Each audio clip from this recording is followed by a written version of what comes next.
It's a multi-hole operation, and that's what also makes it economically viable, because this is not cheap. I know these are millions of dollars of investment in order to tap into this resource, and that has to be recognized and respected.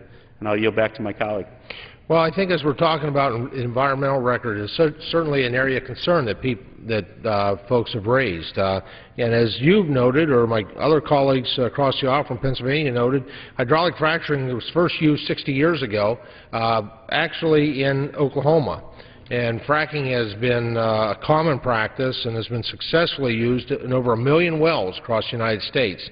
And when performed correctly, the process of hydrofracturing has not once contaminated any aquifer or drinking water supply. In Pennsylvania, there are 11 state laws that govern oil and gas development. In Pennsylvania, drilling companies have to disclose the names of all the chemicals to be stored and used at a drilling site in the pollution prevention and contingency plan that must be submitted to the State Department of Environmental Protection as part of the permit application process. In addition to regulations used in Pennsylvania and at the state level, oil and gas production is subject to 8 federal laws. More specifically, there are 5 federal laws that regulate hydraulic fracturing. This includes the Clean Water Act in various stages of the process, the Safe Drinking Water Act when discharging frac fluids, the EPCRA, Emergency Planning and Community Right to Know Act, which mandates that operators maintain material safety data sheets at every well site in America where a minimum amount of chemicals were present, which in part is maintained by the state. Now, these plans contain original copies of the material safety data sheets for all chemicals, and DEP recommends to operators that a copy be kept on each well site. So that comes back to the question of what are the ingredients, what's going into this frac fluid. Frankly, most companies exceed the state requirements in their Pennsylvania operations. And so I think it's very important that people understand how it's not to say that there, like any other industry, there isn't some outliers, some folks who don't follow the standards. I'm proud to say in Pennsylvania, the Department of Environmental Protection, when they find those folks, they not only have to correct their problems, but if they're chronically doing this, they're put out of business. Because this is something that we have the technology. We're blessed with not just this resource from God, but we're blessed with the technology to do it right. And that should be a standard that we subscribe to. There are some here in Washington that wants the federal government to come into Pennsylvania to regulate this. I don't have confidence in Washington. I have confidence in Pennsylvania's Department of Environmental Protection. They've been doing a great job. And they continue to look at their standards, their regulations, and I think they do a great job of making sure that we're protecting our environment and producing a great resource, which is adding jobs, growing the economy, and frankly, providing us a very affordable energy resource. Well, and I would echo my colleagues' comments about the state agencies being the appropriate agencies to oversee this development. We're in New York State right now. We are under a moratorium at the local level that has stopped any development of Marcellus Shale until our local DEC, our Department of Environmental Conservation, issues its environmental impact statement to come up with the regulations that can deal with this issue in a responsible and safe manner. And to be perfectly upfront with my colleague from Pennsylvania, we've learned a great deal from what's happened in your district and in my other colleagues' districts in the state of Pennsylvania. As to how to deal with these issues and make sure that they're done safely and responsibly. And I think the DEC has done a good job in New York State of taking the time out, studying the issue. Now it's going on 3 years. I'm ready to move forward, in my opinion, to come up with regulations to unleash this game-changing opportunity for our nation and for our areas. And I do also agree with my colleague that leaving it up to Washington to come up with a one-size-fits-all solution, to me, is just not the appropriate policy. Let our state agencies, the ones that live and breathe in our communities, the people that work in those agencies that know our state best, let them deal with these issues, come up with the regulations that are reasonable to protect our environment, and yet at the same time recognize the potential and opportunity that is located in our Marcellus Shale formation. And I think that's best served in order to allow the state agencies to do that. So with my colleague continuing on, you know, one thing I did want to stress is that we're going through this chart. I've heard some concerns of of people. Well, the fluid that remains down in the well site, in the formation, of the millions of gallons, because these are millions of gallons, this is millions of gallons of water that is pumped down the hole to create the pressures and to access this natural gas formation. There's been concern raised to me, and I would be interested in knowing what my colleagues' thoughts are on it, as to that water, or that hydraulic, that slick water, or that brine, as you had indicated, as it sits into the well site and into the formation, the potential risk of going back up through essentially a mile of sedimentation, of limestone, of different formations. Have you heard the same concern? I certainly appreciate gentlemen yielding, and I have heard those same concerns, but when you look at the geology and where this drilling is done, and you have the layers of Marcellus, and I think you only fracture maybe 18 inches perhaps from that horizontal pipeline. So you're not even you haven't permeated the entire Marcellus shale, and that is encased with a layer of perhaps hundreds of yards thick, hundreds of feet thick at a minimum, limestone. And you have the geology. It's very, very. It's almost. You never say never, but it's impossible in order to get that what would be called migration for that fluid to move outside. Now, and I believe this chart that my colleague will yield. I believe the chart identifies, what we're talking about here. I mean, we're talking the aquifer up here within 1,000 feet of the surface. Mostly in our area, I know the water table's at about 500 feet, maybe 200 feet. People are putting their wells into those aquifers, and we're talking 6,000 feet, 8,000 feet. I think this chart demonstrates it fairly accurately, that we got a ton of material, literally material, that is protecting this formation and that area down there from our aquifer. And I think that concern is a legitimate concern, but because of the oversight and the ability of our local agencies to do their job, in my opinion, I think they can handle it appropriately, and that Mother Nature will protect that aquifer from the development of this. If the gentleman will yield? I will. And I think the standards of how these wells go in need to be enforced, and that means that the type of cement, both the steel that's used and even as importantly the cement casing that's utilized, to make sure that it's of a high quality, and to make sure that it's put in a way and tested so that there are no air pockets, there are no quick pathways for migration to occur through the casing, and that is all done in a very high quality way with a lot of quality controls, and that's where the oversight is important. In Pennsylvania, again, I come back and put a lot of trust in the Department of Environmental Protection. There's a lot of there's a lot of folks on the other that would be opposed to this, and I want to. I don't like to really promote anything, especially this, but there was a film series called Gasland. It wasn't a series, but just well, let me just share with you some thoughts from John Hanger. Who is John Hanger? John Hanger used to be head of an environmental group, and he became the Secretary of the Department of Environmental Protection in Pennsylvania. And Secretary Hanger did a great job. He was concerned about the environment. He had an environmental record that was tough. And here's what he said he said that Gasland is, quote, fundamentally dishonest, end quote, and, quote, a deliberately false presentation for dramatic effect, end quote. He called the producer that a propagandist because he was of the information was presented. Again, it comes back to how we started this. This is an important thing to have a debate on, but make the debate on fact and science, not on myth and emotion. There was pictures of fire-spewing faucets that have been repeatedly found to be the result, frankly, of naturally occurring methane migration. People that drill their shallow wells for water, and unfortunately where they tend to drill, they sometimes drill them into methane pockets, natural exhausting ones. I saw a picture yesterday of a gentleman, a farmer from Colorado, and it was a pretty cool picture because it showed a large flame in the middle of a river. But it was from a naturally occurring methane pocket. Had nothing to do with mining, had nothing to do with drilling, but but it was, again, naturally occurring, has nothing to do with fracking. The Colorado Oil and Gas Conservation Commission reviewed the specific location of the film numerous times and remarked, quote, dissolved methane in well water appears to be biogenic, that's naturally occurring in origin, and there are no indications of oil and gas-related impacts to the well water. And the Pennsylvania Department of Agriculture has confirmed that there have been no confirmed cases of threatened, say, animal health in Pennsylvania, because that has obviously a lot of this occurs on our farms.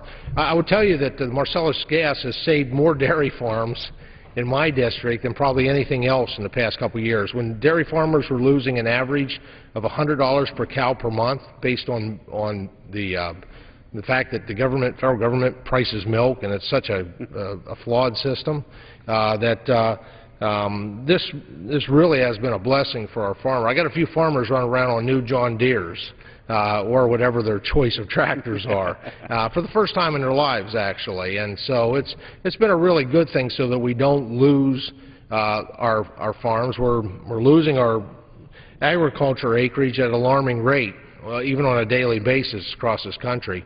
But in Pennsylvania, there's been a blessing that's helped to keep that land in production. You know, there's a little bit of a disturbance, small site for drilling, but once the rigs all go away and you have just that wellhead that you look at in the insert on the poster board there, you can farm around that. Yeah, the next time that my colleague will yield, the next time we have this conversation, and I hope we can have this conversation many more times as we go forth and bring forth science and data on these issues. The operation, when it originally comes in, and the development of the well site does require some industrial type activity. I do recognize that, and I think my colleague would recognize that. But again, I believe you said 90 days is the estimated period of time for that development to occur. And then I've seen wells that have been developed, put into production, and that have. Oh, I hear the speaker giving us a sign that our time is up. But I do thank my colleague for joining us tonight, and I thank the opportunity to be here tonight. And with that, Mr. Speaker, I do yield back our time. The gentleman yields back. Under the Speaker's announced policy of January 5th, 2011, the Chair recognizes the gentleman from Kentucky, Mr. Yarmouth, for 30 minutes. You recognize. Thank you, Mr. Speaker. It's a great honor for me to come to the floor of the House of Representatives this afternoon to join some of my colleagues from the Democratic side of the Budget Committee to talk about choices. You know, government is all about choosing. It's setting priorities. It's choosing what we're going to spend the people's money for, how much we're going to ask the people to pay to the government, and how we're going to spend those dollars. It's all about choosing. It's also about values. And this week, this issue of choices is playing itself out in two arenas in government. One, in the continuing resolution battle that took place on this floor this afternoon, the idea that we have to figure out how to fund the rest of the government for the rest of this fiscal year ending September 30th, and whether or not we are willing to allow the government to shut down tomorrow night because of the choices that we either make or refuse to make. And it's also playing itself out now in the development of the budget for the following fiscal year, 2012. Yesterday in the Budget Committee, we considered the budget proposal offered by Chairman Ryan and the Republicans that offered some very stark choices for the American people. They're similar to the choices that we've been debating now week after week after week for the last couple of months about how we're going to fund the government for the rest of the year. And from the Democratic perspective, at least I know from my perspective, the reason I have not been willing to support the Republican versions of the continuing resolutions that have come to this floor is that they make choices which don't seem very fair to me. They don't seem to represent the values that this country has always embraced. The values of fairness and justice, and the idea that we're all in this great journey together, and that we're trying to create a country that works for everybody and not just for a very few. Today, the Republicans brought to the floor a continuing resolution to fund the government for one more week. This is what the choices they made as to what we should cut in order to avoid shutting the government down.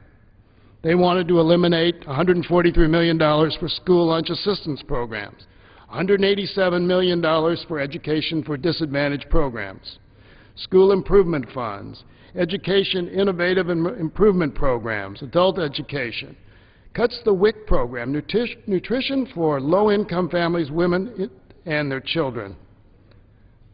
The Office of National Drug Control Policy, $495 million from FEMA's First Responder Program. All of these things they wanted to cut, and yet, when you ask them whether they want to help have other people, the wealthiest people, the big corporations, the people who have done very well in this country over the last couple of decades, you ask them, well, why don't we make them share some of the burden of balancing this budget? They say, oh no, we can't do that. We can't do that. Let me just illustrate with this chart one of the choices that they made in the 2012 budget proposal.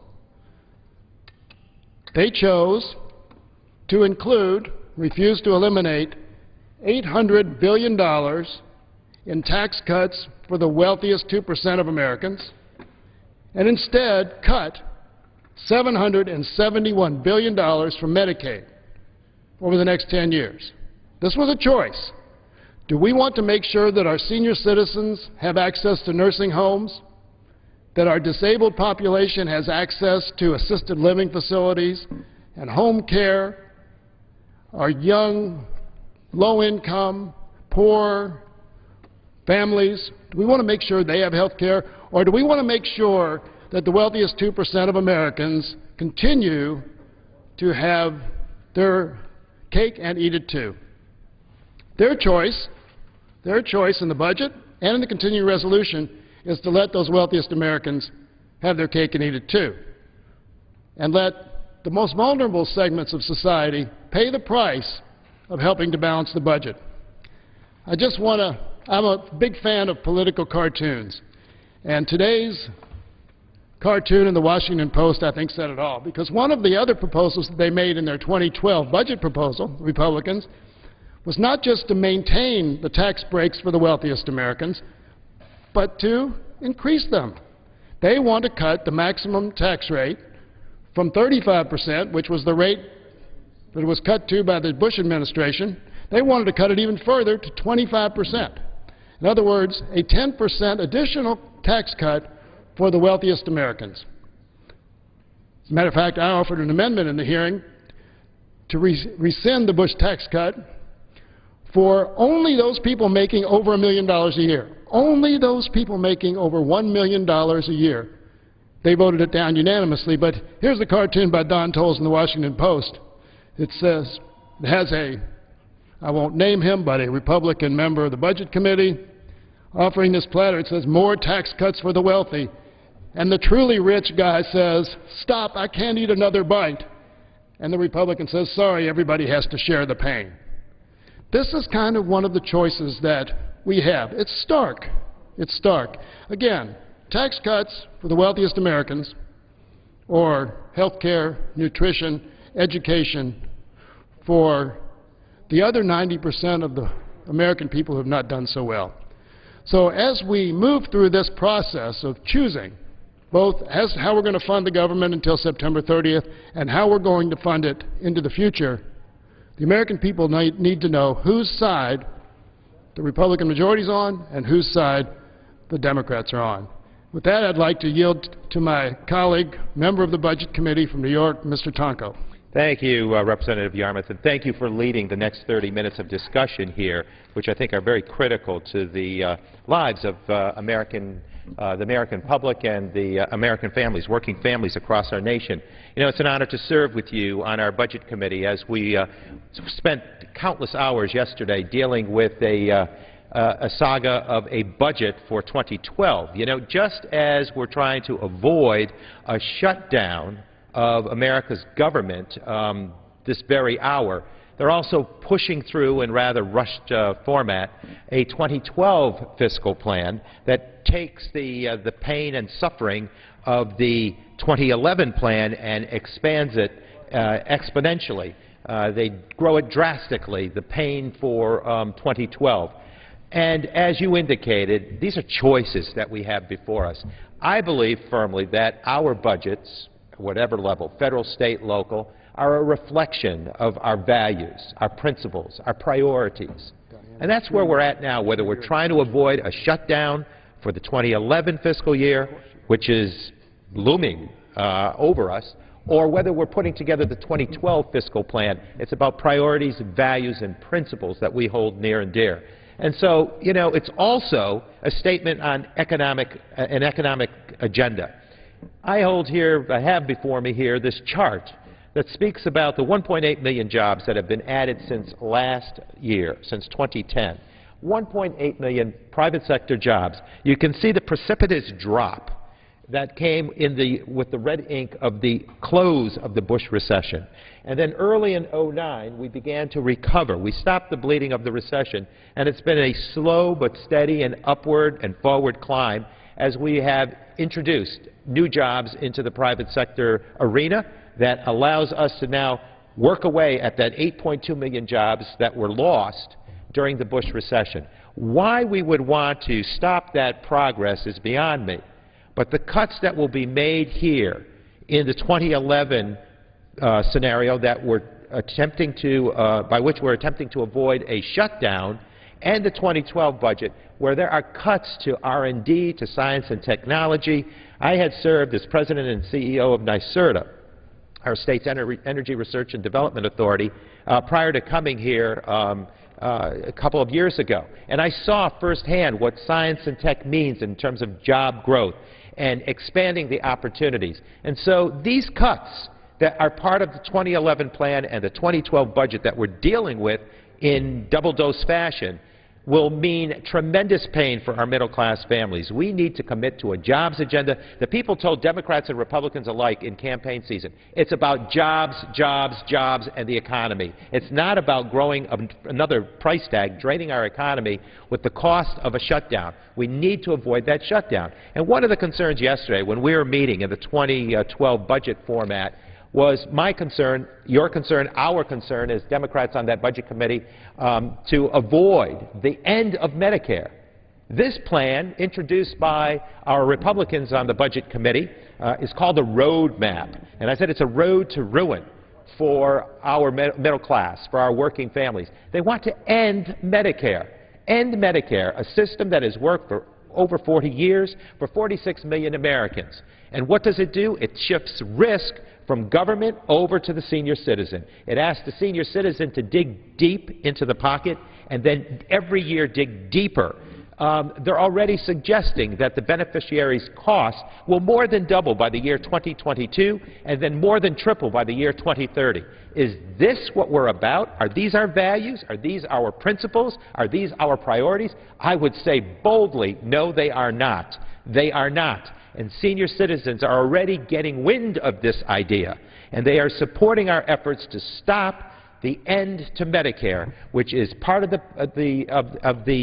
format that they have introduced, the part of the legislation they've introduced for their budget for 2012. We failed in that attempt. You and I supported it. Gwen Moore's joined us, I see. We all supported that push to end their desire to end Medicare. We failed with it, and that will be coming to a vote before the full House, I think, next week. So these are the things that people need to be alerted to. These are the issues that are going to be tough for middle-class America to assume, for the poor, the working poor, for the masses out there. And when we see the concentration of wealth and all the benefits and all the focus being in just the upper echelon, we understand what their choices are. Their choices are different than ours. They're with big oil. They're with big banks. They're with special interests. They're with millionaires, billionaires. They're with handouts to the oil companies sitting on record profits of over $1 trillion. We're there with the middle-class families, the working families, making certain that we create jobs, retain jobs, and keep this pattern of activity going. So thank you, Representative Yarmuth, for bringing us together for what I think is urgent, urgent dialogue that needs to reach every household in America. I appreciate the comments from the gentleman from New York, and thank him for his work on the Budget Committee as well, and standing up for all Americans as we try to recover from the greatest economic crisis we've had since the Great Depression 80 years ago. And I forgot to mention one thing earlier when I was talking about the proposal to raise the taxes of people making over $1 million a year back to the Clinton-era tax levels. And what's interesting about those Clinton-era tax levels, when the highest rate was 39.6%, during that time, 20.8 million jobs created in the United States in the private sector. Then came the Bush tax cuts, took the maximum level tax to 35%. 653,000 jobs lost in the private sector. I know it seems counterintuitive because the mythology has grown out there that when you lower taxes, it stimulates economic activity. The reality is quite different. 39.6 rate, 20.8 million jobs created. Cut it to 35%, 653,000 jobs lost. What about annual growth rates? Again, during the Clinton years, when the high rate was 39.6, 3.9% real GDP growth over that period, when 35%, 2.1% real GDP growth.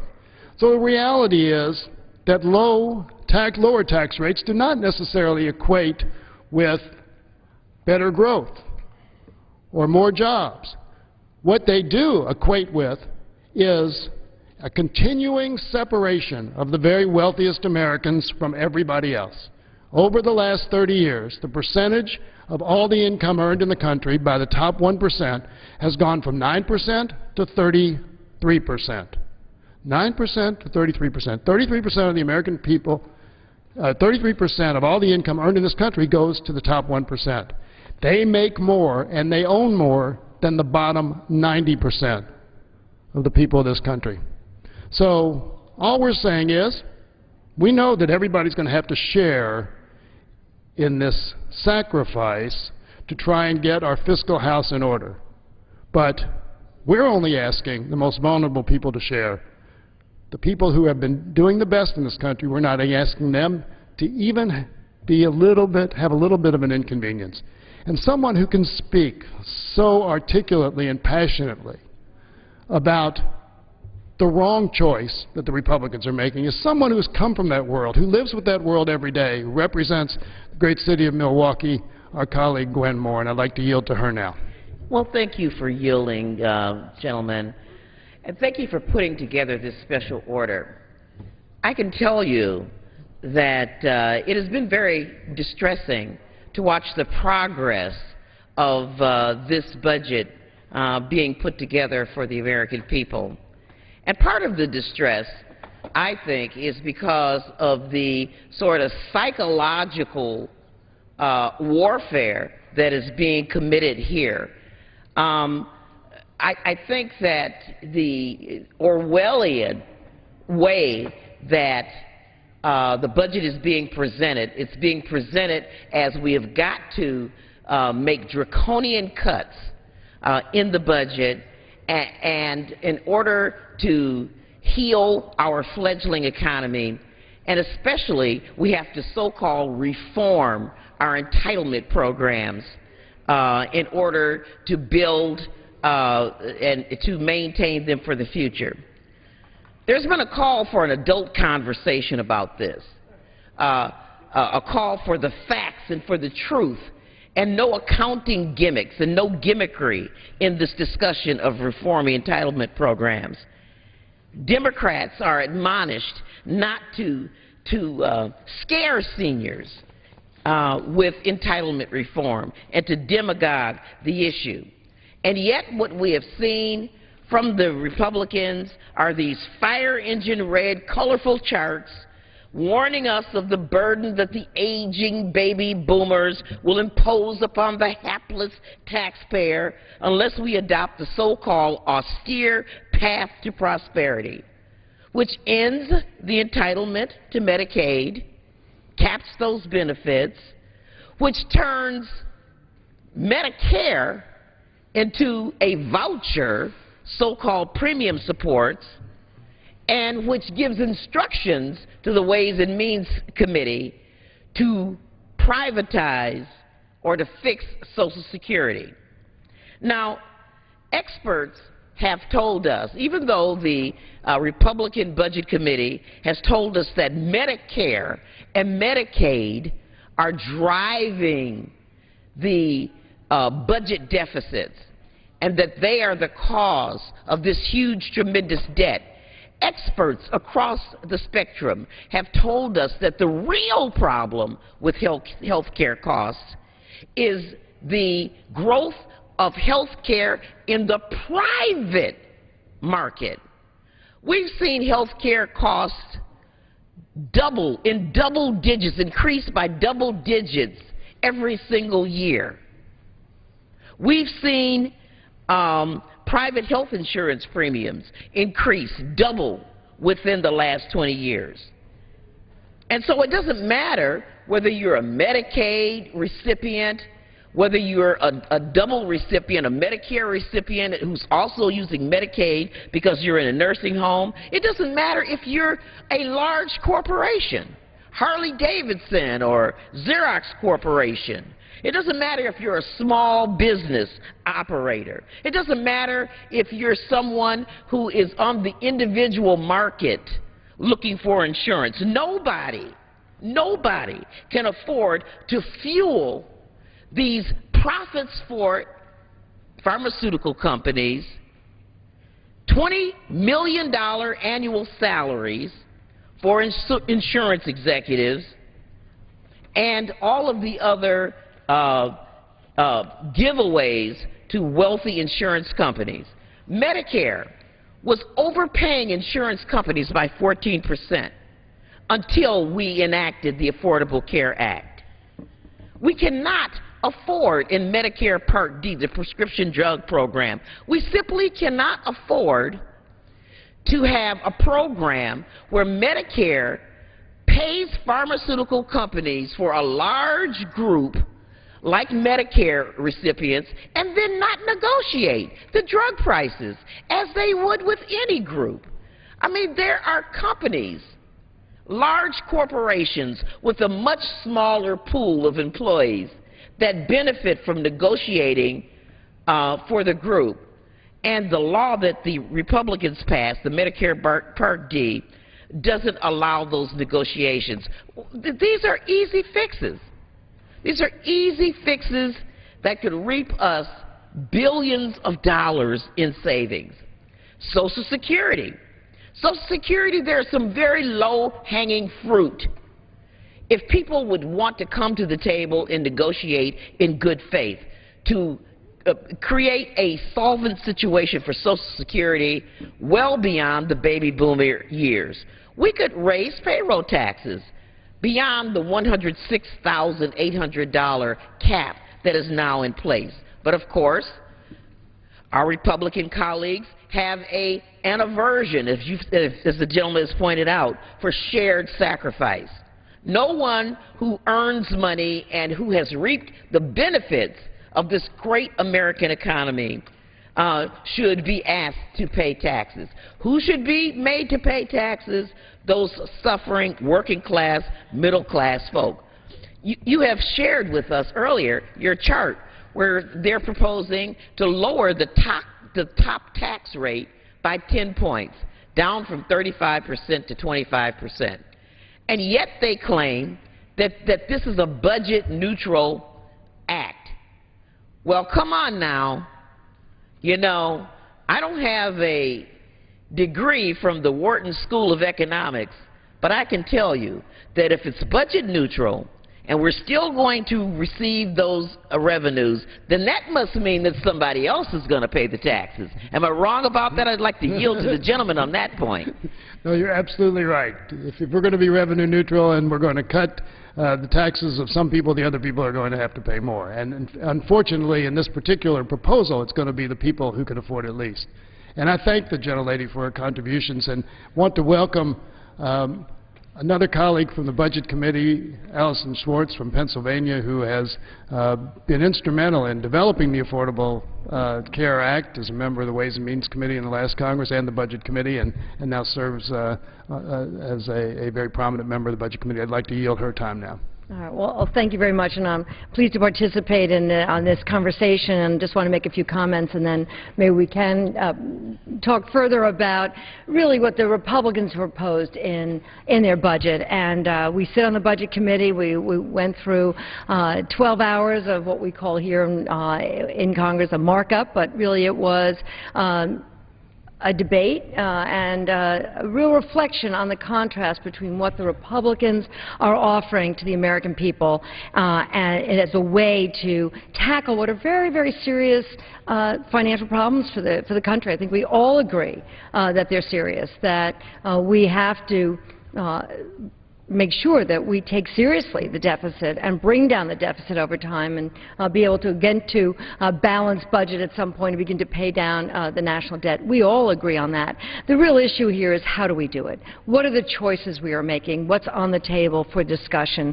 And we offered up a number of suggestions and ways that we might take some of the money from, you've talked about this already before I got here, about the tax breaks for the wealthiest 2% of Americans, the tax subsidies for the oil and the 5 largest oil and gas companies. We're talking about literally hundreds of billions of dollars here that instead they have chosen to protect those subsidies and those tax breaks, and instead to make real cuts in some what we believe are some real priorities for us. So budgets are all about choices and priorities. I want to particularly talk about not just the spending cuts and where else we might be able to take spending cuts. We're interested in everything being on the table and looking at the Department of Defense, for example, which some Republicans agreed with us on. But one of the changes that they are making, and many of us refer to this as the Ryan budget, but right now it actually is now the Republican budget. This is no longer his ideas. He's your colleague from Wisconsin. No longer his ideas, but it is really the Republican budget that was passed, announced by the Republicans last night and will be on the floor potentially next week, is that there are dramatic changes for our seniors in this country. Dramatic changes. We have said to our seniors and our future seniors that when you get to be 65, there's going to be security for you in terms of payment for your health care. They have changed that for future seniors. There will no longer be guaranteed benefits for future seniors. They will instead be offered a voucher, that they will not be the whole cost of buying private insurance. They have said that it will be support for the premium, not the whole thing, and that they will then, seniors will have to go, as I think Paul Ryan mentioned yesterday, shopping in the insurance marketplace for the best insurance they can get.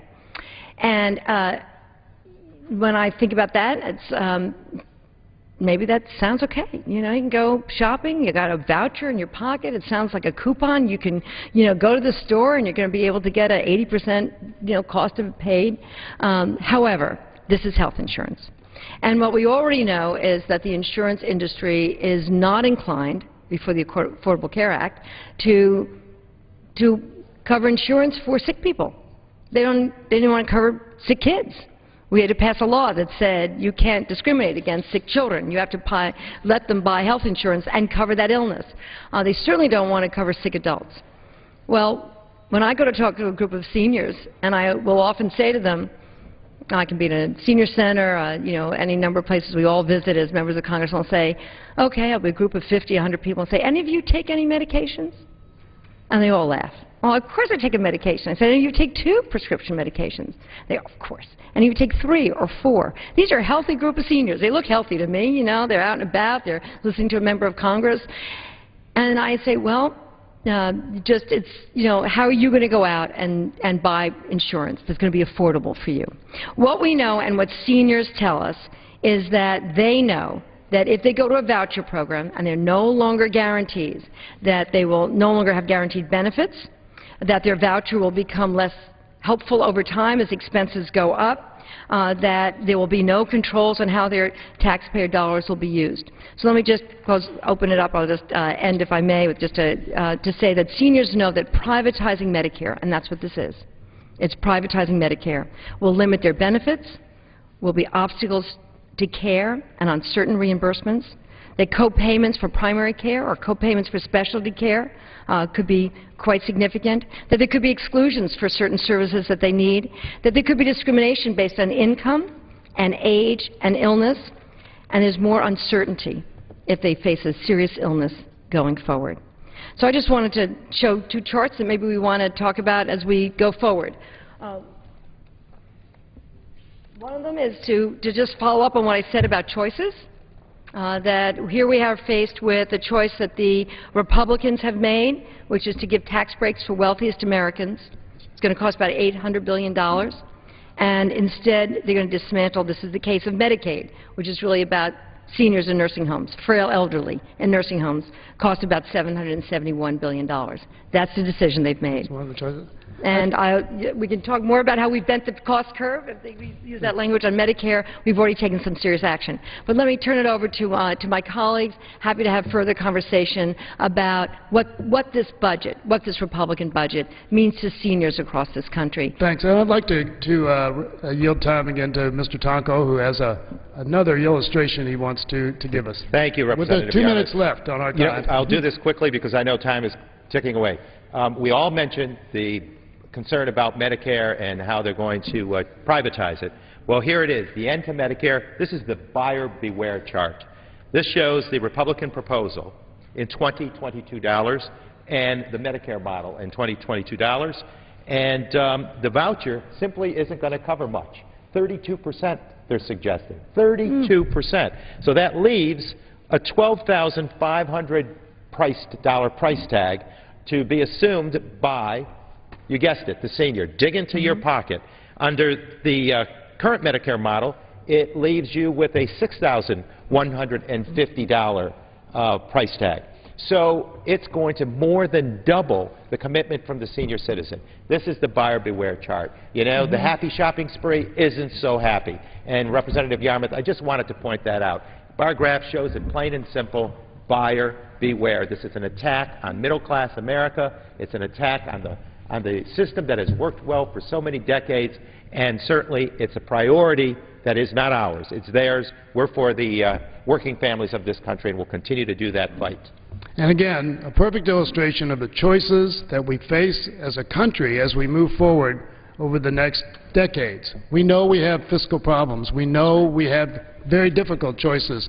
The Republicans have chosen to put the cost of balancing the budget on seniors, on low-income families, on working families, and to completely spare oil companies, millionaires and billionaires, hedge fund managers, and anyone else who has made the most of America and has done the best and needs the least help, and leave them without any role to play. And just in the few seconds remaining, I'd like to ask Representative Moore if she has any closing comments. I just have some closing comments. You know, I think that budgeting is not just about numbers and figures. It's about values. And I think that the Republicans have made it very, very clear that they want limited government. They particularly don't want government enriching the lives of individuals.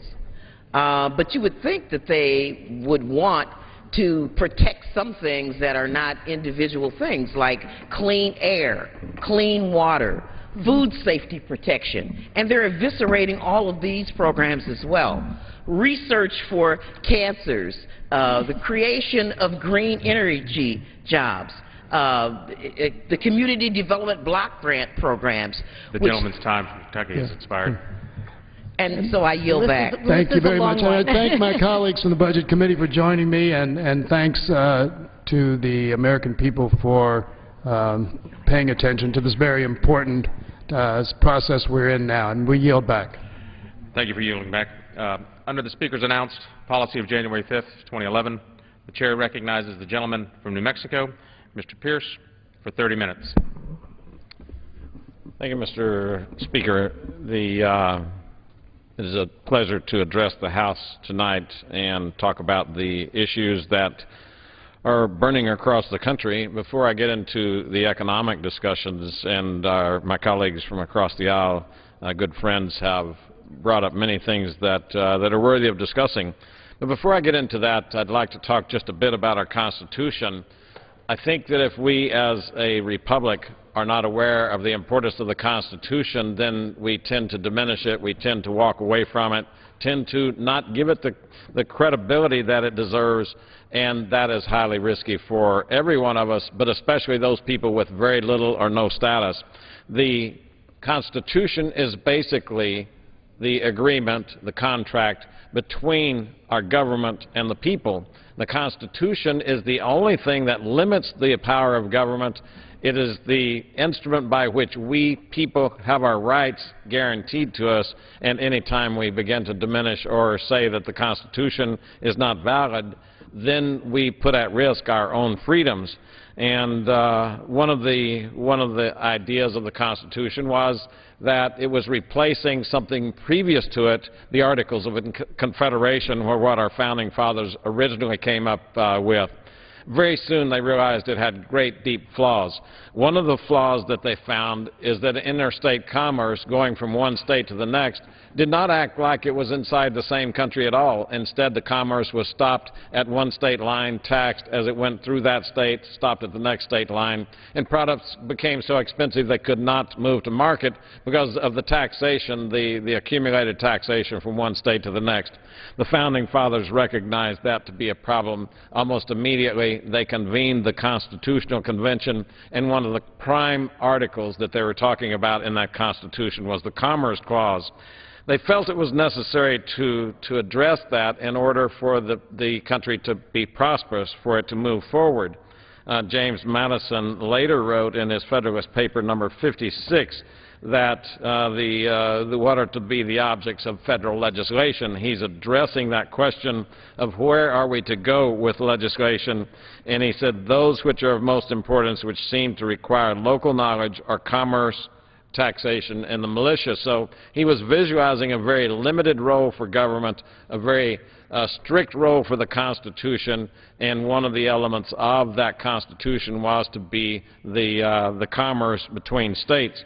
So in our Constitution, in our Article 1, Section 8, Clause 3, it's in the Constitution is delineating the powers of the government, and one of those was to regulate.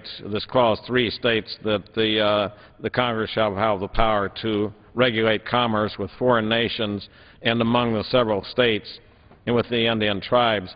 And so that's the limit of the Commerce Clause, and early on our Founding Fathers had actually had a very limited definition of that. But that Commerce Clause definition has been expanded over time so that, that one of the, if you will research, if you Google commerce/U.S. law abuse, you'll begin to see the ways that, that our government has begun to extend its reach over our lives by redefining what the Commerce Clause was actually about. Now, one of the cases that has been mentioned is that some criminal somewhere was within a couple of 100 feet of a school with a gun, and that's something that should not be tolerated, shouldn't be allowed. But the government's attacking of that used the Commerce Clause to go through a circuitous route to say that the presence of that guy on or near a school with a gun in his pocket affected the education of the young people, so that it would end the life of the young students, would affect the commerce of the United States. So we're trying to get a guy that can't carry a gun on school property. We're going through this, this tortuous explanation that somewhere down the line it's going to affect commerce. Now, there are many reasons that we could not allow for someone to have a gun on a school grounds, but to use that sort of convoluted reasoning is one of the threats that we all have, because if the government can go through convoluted reasoning on one thing, it can go through convoluted reasoning on anything. As we research the Constitution, as we talk to people back in this in our state, we begin to realize that we in Congress have been extending the powers of the different clauses. We're using them in ways that were not designated initially, and in that basically doing a rewrite of the Constitution. My office, I submitted a bill, H.R. 346, the Health Care Choice Act of 2011. In that we visualized that it would be good for people to be able to shop for insurance across state lines. New Mexico has significantly higher priced insurance than Texas. I live in Hobbs, New Mexico. That's 3 miles from the Texas border. It seemed practical that we would allow people to drive to the state line and buy insurance across that state line, and it is currently prohibited. So I put a bill in that said simply we can go across state lines. On the surface, that seems to be good and noble. It seems to fit the parameters of competition. Competition is always good for consumers. But in the closer looking, we realize that what we're doing is we're doing the same extension with our bill that we're complaining about, and others saying that the federal government can declare that a state's right to regulate its own insurance is improper. And so it's my full intent not to pursue our bill, because I believe it's myself, after looking, that it does not fit the constitutional requirement that we have. So that is one issue that I wanted to speak about today. The next is I'd like to talk about the bill that we just passed off of the floor today, that funds our troops in the face of a government shutdown. I served in Vietnam in 1971, 2, and 3. I was there at the choice of my government, was not a volunteer, drew a very low draft number, ended up going through flight training, was flying combat missions in Vietnam at a time when our nation began to choke off the funds to the troops in combat. I can remember that the missions here in the U.S. were being choked and starved for fuel, so that training could not be accomplished in the full curriculum that was established before us. Instead, we were having to divert money to fund the troops overseas because there wasn't enough money going to there.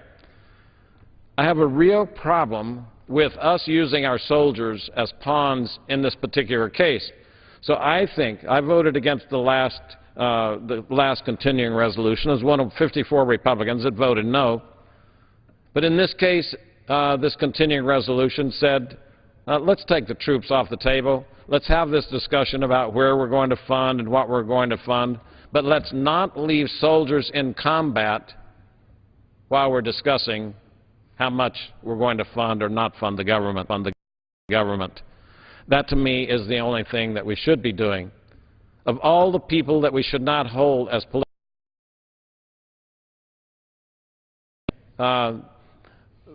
very difficult circumstances in Afghanistan, Iraq, and now Libya should not be asked to put their lives at risk and face declining amounts of fuel, declining amounts of ammunition, body armor, or whatever. And so the suggestion today, even though I voted against the last continuing resolution, I gladly voted for this one, because I do think that our negotiations here should not include them, our troops, our soldiers in combat, young men and women who are there doing the same thing that I did in 1971, 2, and 3. And it's my belief that the comments from the other side, from the Senate, from Senator Reid, who is the leader of the Senate, that they're going to summarily dismiss this bill, that they're not going to consider it, and from the White House that he wouldn't sign it if it got to his desk, is my mind reflective of people who have not been in harm's way themselves, facing declining funding. If we don't want the troops there, then get them out, but don't hold them hostage to this funding battle that we're having here on Capitol Hill. So I voted for the continuing resolution today that would remove the troops, remove our soldiers from this discussion. I'm saddened to hear that the White House says they're not going to sign it, that they don't care. I'm sad to hear that our Senate says it does not care. If the government shuts down, then those young men and women they're not going to be able to get out of the combat zone. It's not like we're going to withdraw them, but we're going to leave them there without being able to even pay their paycheck, and I think that's the wrong thing for us to do. One of the things that I heard from our friends across the aisle just now was that there are many corrections for the problems that face us. And I keep this chart handy, and I use it frequently to show the depth of the problems that we face. This is basically the economic situation facing our country. We spend $3.5 trillion in the revenues to the government, that is, the accumulated taxes that each one of us pay, are $2.2 trillion. Now, your household could not function like that, but there are greater and worse stories. Each year that we overspend, we're spending in excess of $1.3 trillion this year, $1.3 trillion more than we bring in. Each year that we do that, I just draw this as a schematic where you show the deficit running over and it runs into the debt barrel. The accumulated debt of the nation is $15 trillion, and if you think about if we could devote all of our revenues to paying off the debt in the debt barrel, it would take 7 years to do that. But beyond the debt barrel, we now have debt that is running over, and you see that green sludge that we've depicted on our chart running over the barrel. It's reached the top of it. And that's debt that we really owe, but we are afraid to admit to the American people. That's Social Security, Medicare, and Medicaid. Those three programs have an accumulated cost facing us of $202 trillion, but we don't include that in our debt calculations. If you look on any government website and ask about the debt, it will acknowledge the $15 trillion, but will not acknowledge the $202 trillion. Now, if this were your family, and let's say that you made $50,000 a year, and you were believing that if I could devote the full $50,000 a year for 100 years and not pay off my debt, you would think that it's time to reorganize what you're doing. That's the discussion that's going on in the country. Should we or should we not take on significant reform of the government? Should we look and have a forensic audit of our government to consider what things we should do and what things we should not do? Just the idea that we owe 100 years' worth of total tax revenues to pay off one piece of what we have promised tells us that we're in a non-sustainable capacity. Now, the chart in the upper right hand of the poster here is the alarming piece. We all remember when Ronald Reagan was president, he came up with an idea, and he was the only one worldwide who described it. I remember at his funeral, and the taped presentation by Margaret Thatcher said, Ronnie said he could collapse the Soviet Union's economy by escalating their expenditures for defense weapons. And he could get their cost of government so high that they could never pay it, and they would collapse. So they began to spend more than they brought in. The accumulated debt began to weigh down on their economy, and they actually collapsed. Now, the opponents of what we're doing, the opponents of reform, say that it's us as Republicans making up the charges. This chart says our economy is simply going to quit in 2038, exactly like the Soviet Union did. It's going to collapse for the same purpose, that we're spending far more than we're bringing in. We have an accumulated debt. We have an accumulated unrecognized or undiscussed debt that is $202 trillion, and our economy will cease to function. This is coming from the Office of Management and Budget website. This is the White House. They're the ones saying that what we're doing is not sustainable. Now, our friends on the other side of the aisle said that we could do something to cure Social Security. That was, we should pass along a tax increase to those people making above $106,000. It's interesting to hear that when our friends on the other side of the aisle had the House in their control, they had the Senate in their control with a majority that would not allow filibuster, and they had the White House, and they did not once bring up or pass a tax increase for Social Security. I find it amazing that it's so simple now that they're not in charge for them to talk about it, and yet when they were in charge, they couldn't talk about it. The reason that we're facing the problems that we are today with this continuing resolution is that our friends across the aisle did not last year pass a budget and did not pass the appropriating bills, and so they simply passed a continuing resolution, and they could not get that passed through the end of this year. It was within their power to not have this discussion at all on continuing resolution.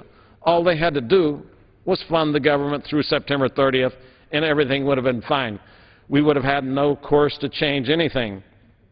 It's because they passed a bill that would only fund the government through March, through the early part of March, that we're in this situation. So I'm curious, while they say that the solutions are so easy, that they're so necessary, that they didn't find it necessary before December 31st. And in fact, as they're talking about the need to increase taxes, out the other side of the mouth, they actually decreased taxes. They stopped the tax increase that was going to be automatic for American citizens.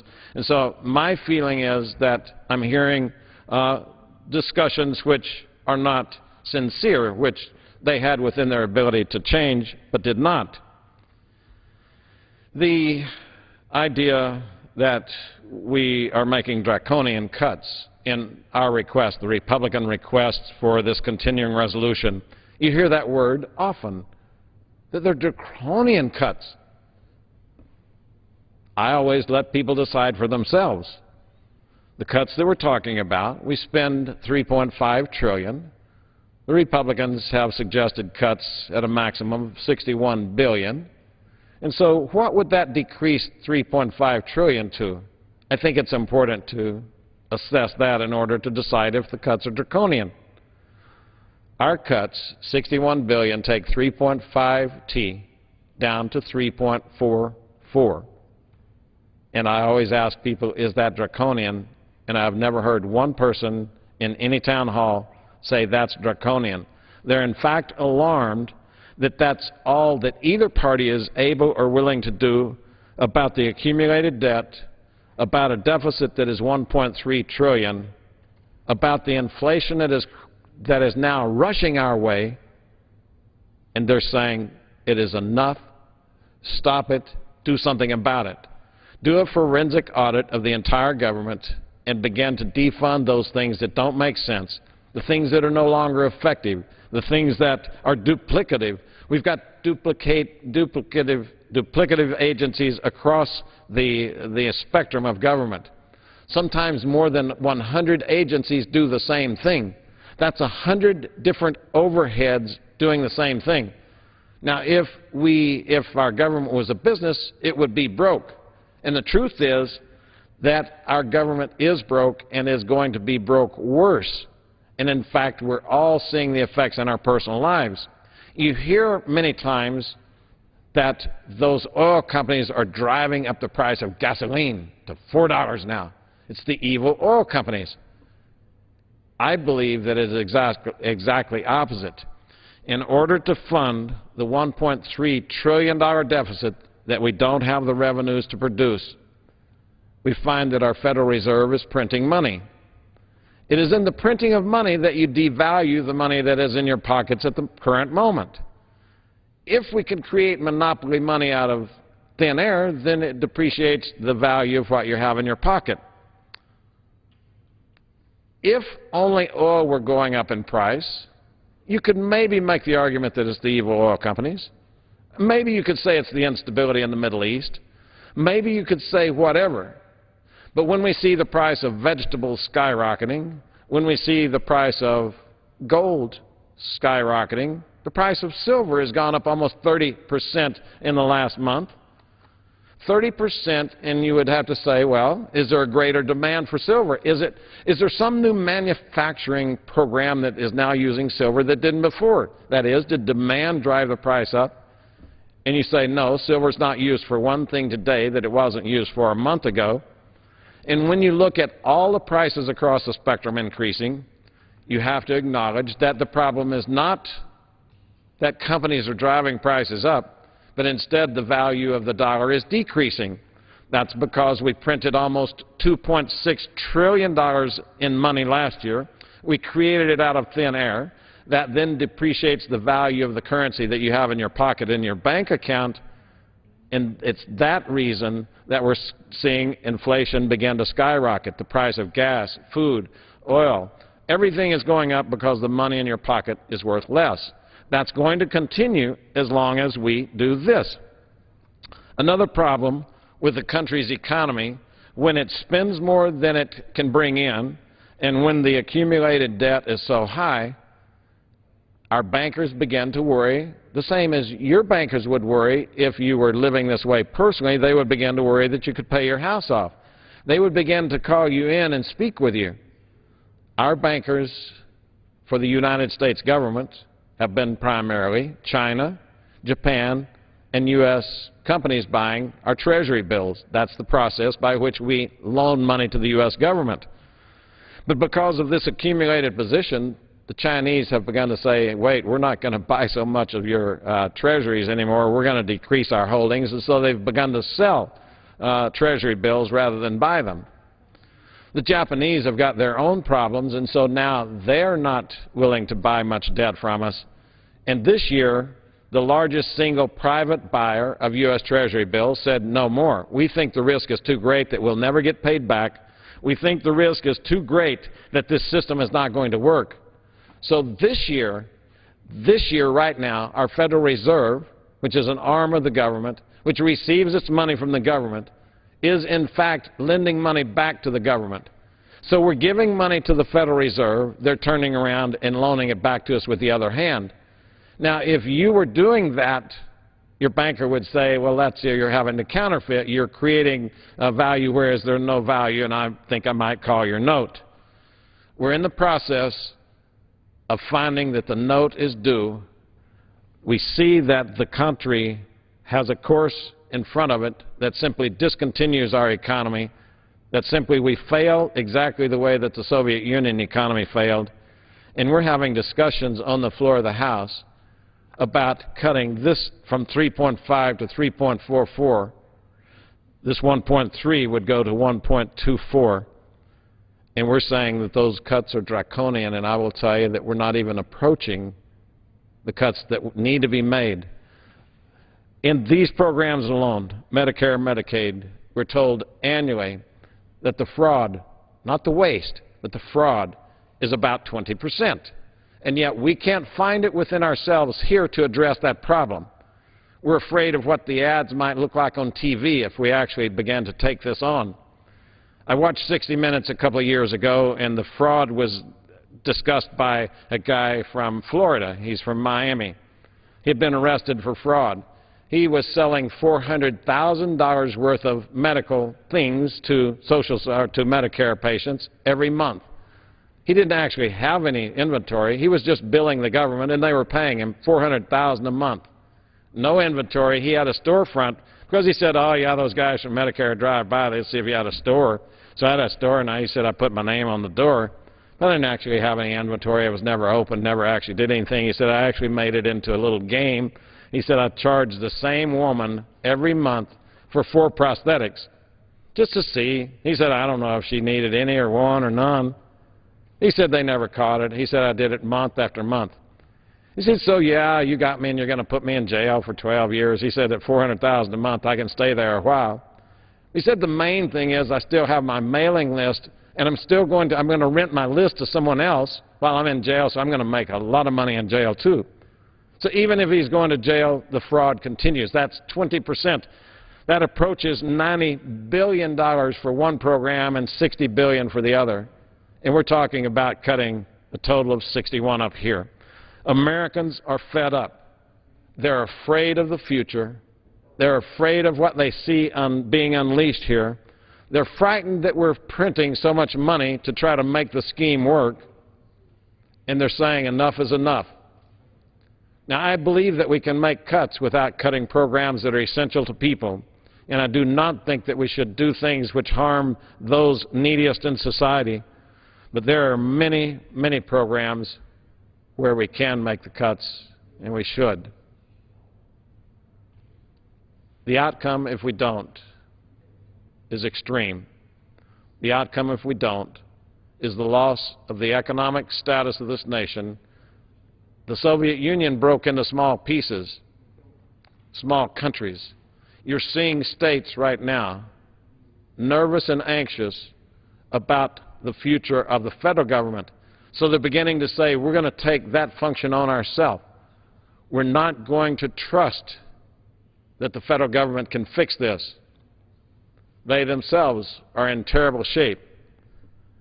The biggest shame of all in this is that in a time when we're struggling to balance our budget, to just make ends meet for our nation, the government is conducting the greatest war on our jobs. The government is raising taxes high enough to push companies out of this country. President Obama said in his State of the Union message that we must address the fact that we're overtaxing corporations. He said we're one of two of the highest in the nation, and since then Japan has decreased, so we're left alone in that. We are overregulated. We're regulating companies out of existence. Every time we kill a job through regulation, I would point to the timber industry was been killed by regulation. I would point to the jobs offshore where that rig had its problems this year off the coast of Louisiana. I think that BP should be accountable, and they are paying the bill for what happened. But we should not have killed those jobs, because every job we killed lowers the 2.2, and it puts people on welfare, unemployment, and the 3.5 increases. We cannot cut enough spending to get 3.5 to 2.2. We instead must go and recreate the jobs that our government has systematically killed and rebuild our economy, rebuild a manufacturing base so that when we put people to work, they begin to pay taxes and we begin to not have their cost in government.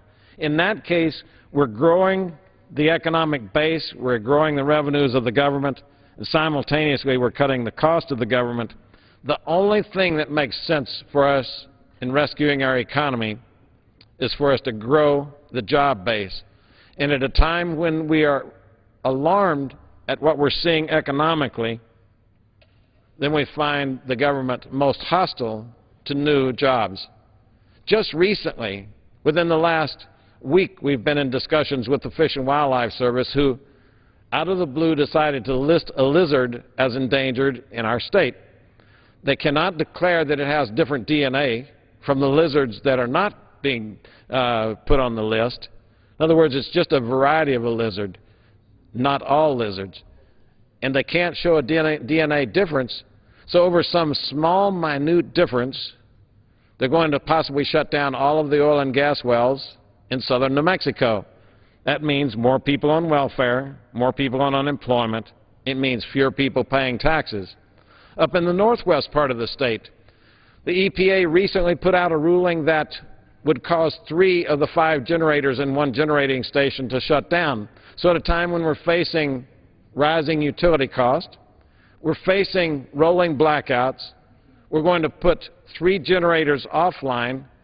Since they're doing that, they're going to require less coal, and now then 200 coal miners who live on the Navajo Indian Reservation making $60,000 a year are going to no longer be working and paying taxes. They're going to be drawing unemployment and be on Medicaid and be on welfare, TANF, food stamps. One would say that our government will not and cannot kill industries, and yet they kill the entire timber industry. New Mexico used to have 20,000 jobs in timber, and today it has none because of a spotted owl, a regulation that could have been done differently, but instead was used to stop all the logging in every forest in New Mexico. We believe that's wrong. We believe that we can keep the species from going extinct and create the logging jobs again. So we've submitted a bill that would do that. I would draw our attention also to the fact that 27,000 farmers in the San Joaquin Valley in California were put out of work because of a 2-inch minnow that could have been kept alive in holding ponds and put over in the river. But an extreme decision said that it's either the jobs or the minnow, and they chose the minnow. We're putting our economic system at risk by systematically killing industries and jobs in this country, and that's the reason you have the frustration that is expressing itself in tea parties across the nation, taking to the streets and saying, our government is too strong, it's too powerful, it's time for us to live within the restraints of the Constitution. So as I wrap up my time here tonight, we again talk about the need for the Constitution to limit the government, to limit the government's ability to come in and affect your freedoms in your life. This country has been, in the past, the destination for anyone who wanted freedom to build their dreams here. They could come and do it.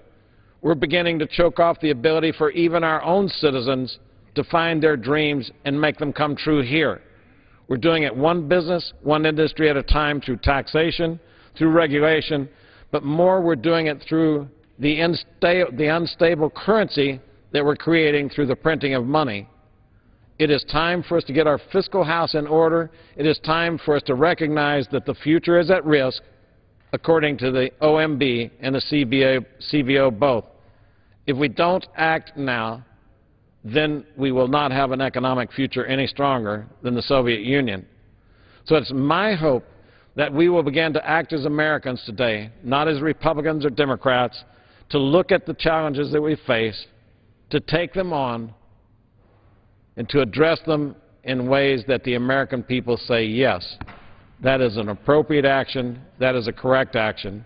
It's my sincere belief that our best days are ahead of us, because I believe the American people are going to insist that we take care of the economic mess that we in Congress have created over the last 70 and 80 years. We've begun to make promises that we can't keep with money that we don't have. We must correct it, and I would yield back the balance of my time. Thank you. The gentleman yields back.